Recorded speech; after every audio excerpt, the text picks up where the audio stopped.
Surat Petrus yang pertama. Namanya Simon atau Simon saat dia pertama kali menjadi pengikut Yesus. Dan dia adalah bagian dari lingkaran dalam dari ke-12 murid tersebut. Ketika dia membuat pengakuannya bahwa Yesus adalah Mesias, Yesus mengubah namanya menjadi Kefas yang merupakan bahasa Aram untuk batu karang, yang kemudian diterjemahkan ke dalam bahasa Yunani menjadi Petros atau Petrus. Yesus berjanji bahwa dia akan menjadi pemimpin di antara para rasul untuk membimbing komunitas mesianik di Yerusalem melalui tahun-tahun awal, dan itulah yang terjadi. Ingat pasal-pasal awal dari kitab Kisah Para Rasul.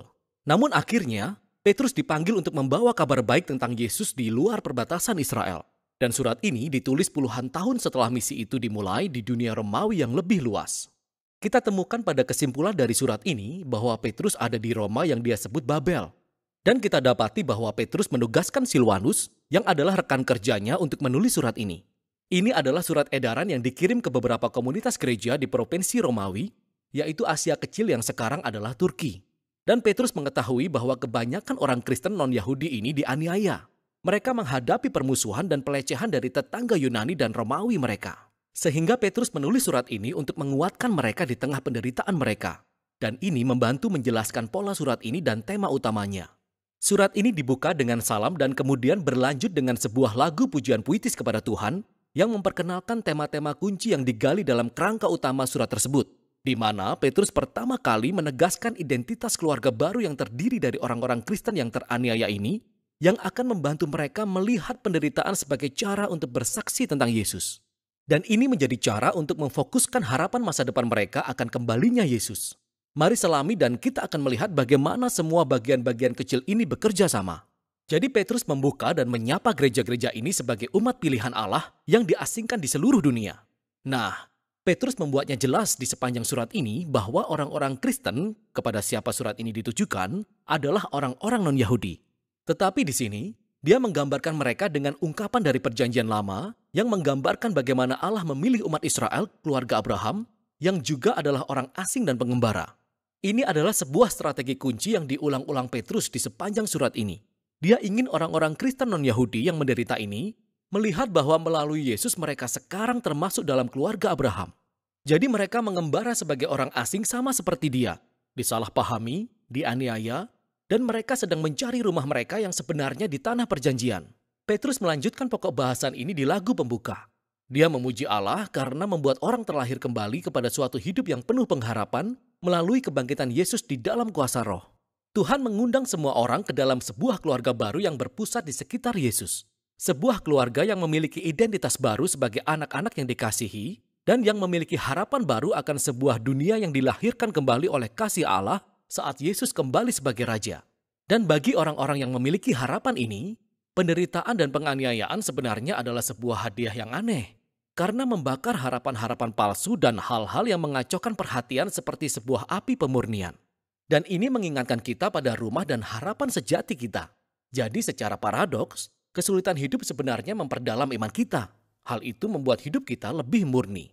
Dari sini Petrus akan beralih ke inti surat itu. Tapi dia akan menggali semua gagasan ini secara lebih mendalam. Jadi dia pertama-tama mengembangkan tema tentang identitas keluarga baru umat Tuhan. Dia mengambil gambaran-gambaran perjanjian lama yang lebih berkesan tentang keluarga Israel. Kemudian dia menerapkannya pada orang-orang Kristen non-Yahudi ini. Jadi seperti orang Israel yang meninggalkan Mesir, mereka juga harus mengambil ancang-ancang dan meninggalkan jalan hidup mereka yang terdahulu dalam perjalanan menuju masa depan yang baru. Jadi sekarang, mereka adalah umat kudus Allah yang sedang melakukan perjalanan melalui padang gurun. Mereka adalah orang-orang dari Eksodus baru yang telah ditebus oleh darah Yesus yang merupakan domba Paskah terakhir.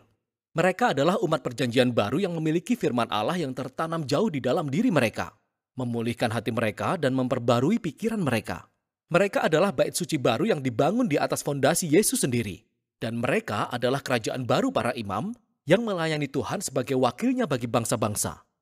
Sekarang dengan menerapkan semua gambaran menakjubkan ini kepada orang Kristen non-Yahudi yang teraniaya ini, Petrus menempatkan penderitaan mereka dalam sebuah kisah baru. Dan ini mengarah ke bagian berikutnya. Penindasan mereka sebenarnya dapat membantu memperjelas misi mereka di dunia untuk memberi kesaksian akan anugerah Allah di antara bangsa-bangsa. Jadi Petrus pertama-tama mendorong mereka untuk tunduk pada pemerintahan Romawi, meskipun itu pemerintahan yang menindas. Ya, dia mengakui penganiayaan mereka dan bahwa penderitaan mereka tidak adil. Tapi perlawanan dengan kekerasan tidak memecahkan apapun. Belum lagi bahwa hal itu mengkhianati ajaran Yesus yang mengasihi musuh-musuhnya daripada membunuh mereka. Petrus kemudian secara khusus menyoroti situasi yang sangat sulit yang dihadapi oleh para budak dan istri Kristen saat mereka tinggal di rumah orang Romawi, di mana si kepala keluarga tidak mengikuti Yesus. Masalahnya adalah bahwa semua orang di rumah itu diharapkan akan tunduk dan menyembah Tuhannya si kepala keluarga. Sehingga Petrus sadar bahwa menunjukkan kesetiaan kepada Yesus akan menimbulkan kecurigaan. Jadi Petrus berkata bahwa hal itu benar. Semua orang Kristen termasuk para istri dan budak Romawi telah dibebaskan sepenuhnya oleh Yesus. Tetapi mereka harus menunjukkan kebebasan itu tanpa melalui pemberontakan. Tetapi dengan melawan kejahatan seperti yang Yesus lakukan, yaitu dengan menunjukkan kasih dan kemurahan hati kepada musuh-musuh kita. Dan di rumah di mana sang suami juga orang Kristen, ceritanya berbeda. Mereka harus memperlakukan istrinya sama sekali berbeda dari para tetangga Romawi mereka, dengan menganggap istrinya setara di hadapan Tuhan yang layak dihargai dan dihormati. Dan Petrus berharap bahwa teladan kasih Yesus dan kerajaannya yang membalik keadaan ini akan memberi kuasa pada perkataan mereka, seiring mereka bersaksi tentang karunia Allah dan menunjukkan kepada orang-orang kebenaran yang indah tentang jalan Yesus. Tetapi Petrus juga seorang realis. Dia tahu bahwa orang Kristen akan terus dianiaya, sehingga dia mengingatkan mereka tentang pembenaran masa depan mereka. Dia mengingat bagaimana Yesus sendiri dianiaya secara tidak adil dan dibunuh oleh kekuatan manusia yang jahat. Namun kenyataannya, Yesus mati karena dosa musuh-musuhnya. Dan kemudian, Yesus dibenarkan dan diberi hidup kebangkitan oleh Roh Kudus. Dan sekarang Yesus ditinggikan sebagai Raja atas semua kekuatan manusia dan roh. Kemudian Petrus menunjukkan bagaimana baptisan menunjuk pada pembenaran para pengikut Yesus. Seperti Nuh, mereka telah diselamatkan melalui air, bukan sebagai sebuah ritual gaib, melainkan sebagai simbol sakral yang menunjukkan perubahan hati mereka, keinginan mereka untuk bergabung dengan Yesus dalam kematian dan kebangkitannya. Dan sekarang, bahkan jika mereka dibunuh karena mengikut Yesus, harapan mereka ada dalam pembelaan dan permuliaan masa depan di samping raja mereka, yang membawa Petrus ke dalam bagian terakhir.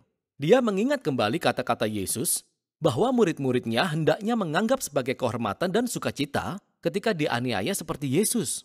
Petrus kemudian memanggil para pemimpin gereja untuk merawat orang-orang Kristen yang menderita ini, dan untuk menunjukkan jenis kepemimpinan pelayan, sama dengan yang Yesus lakukan kepada para pengikutnya. Dan akhirnya, Petrus mengingatkan orang-orang Kristen ini tentang musuh sebenarnya yang mereka hadapi. Permusuhan ini tidak hanya bersifat budaya atau bahkan politik. Ada kekuatan gelap dari roh jahat yang mengilhami kebencian dan kekerasan. Dan mereka harus melawan roh jahat ini dengan tetap setia kepada Yesus dan ajarannya. Dan dengan mengharapkan kedatangannya kembali, serta kemenangannya atas kejahatan tersebut. Petrus menyimpulkan dengan doa untuk kekuatan ilahi, dan dia mengirim salam dari gereja di Roma yang dia sebut Babel. Nah, ini yang keren. Petrus mengambil tradisi nabi-nabi perjanjian lama yang membuat nama Babel menjadi sebuah pola dasar bagi setiap bangsa yang jahat.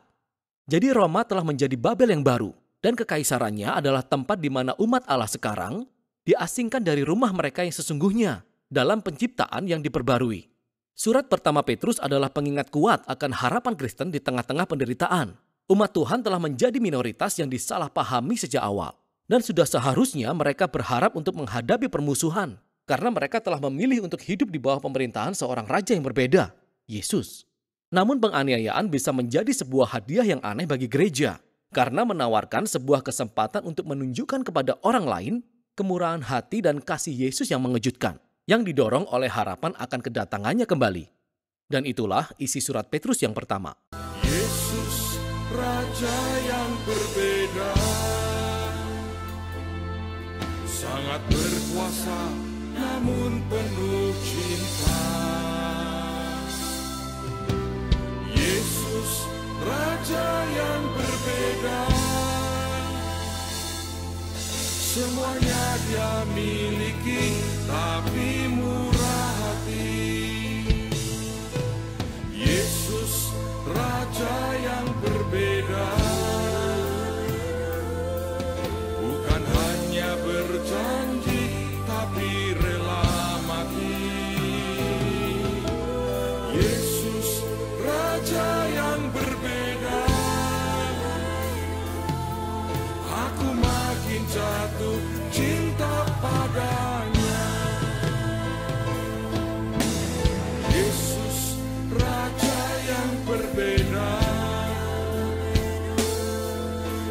berkuasa namun penuh